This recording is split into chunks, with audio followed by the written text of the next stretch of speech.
Welcome back to Adventure Repeats. Glad to see you here. So today we're doing a compression test on this 2018 Polaris RZR Turbo. I've been wanting to do this since we picked it up just to see what the internal health condition is of this motor and see how well it's been taken care of because it's got some miles on it.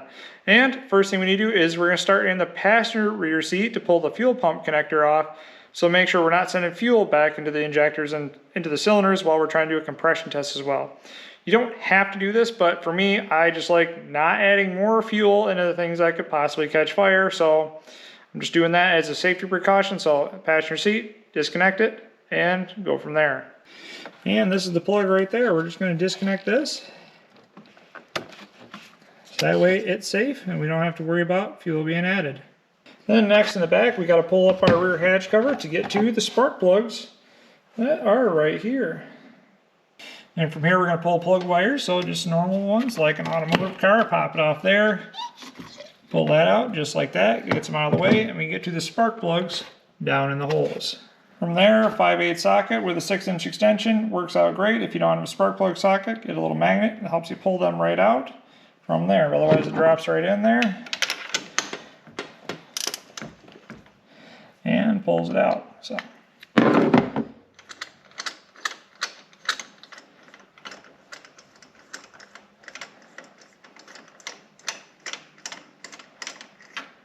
That loose, and then pulls it right out just like that. And spark plugs, not looking too terrible, looks like it's got some wear and some age to it. Well, I got the correct end on our high-end, super high quality compression test kit, but it works and does the job. We'll snake it in there and then thread it in. It's always fun to do one-handed.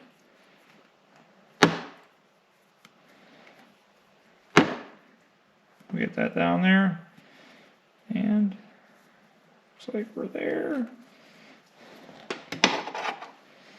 Then we'll break our gauge.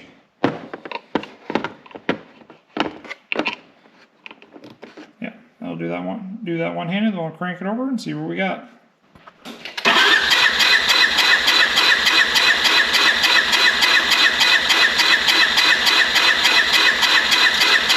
All right.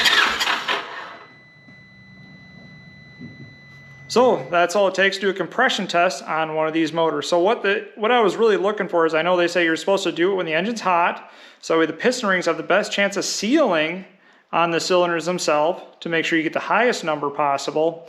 And you're also supposed to do it with the throttle wide open. Well, when you're doing it by yourself and doing it by the camera, it makes it kind of tricky, and I honestly don't like pulling the engines apart when they're super hot anyways. And if I do it when it's cold, that's going to give me the worst case scenario. If there's a piston ring cracked, I'm going to see the biggest variance in numbers, or I'm going to see the biggest drop or the lowest numbers possible. Now, both of my cylinders end up being 120 psi, which is technically low per spec. It should be between 140 and 180, but I'm doing it with a very cold engine. It's about 75 degrees, so it's cold. It's not 200 degrees where everything has a chance to seal up and everything held well and they dropped off evenly. So the idea is you want to be between 10 to 15 psi between cylinders. And since they're both the same, that tells me this is a good engine, everything's happy, because that's what I look for, is I look for it to be balanced. Because if there is a problem, you'd see a variation between the cylinders. Just because they're both wore evenly means that everything is working as it should, and the fact that it's 120 psi cold shows I think we're still well within the spec and where this thing needs to be for the long-term use. So we're going to throw a set of spark plugs in here because those ones are old and bad. Other than that, it's a simple process, it's super easy to get to on these, and hopefully you can like the video. Comment, tell us what you think, tell us what you hear about, and subscribe. We got a lot of great content coming, a lot of great content on the channel, so be sure to check it out. And remember to have a great adventure.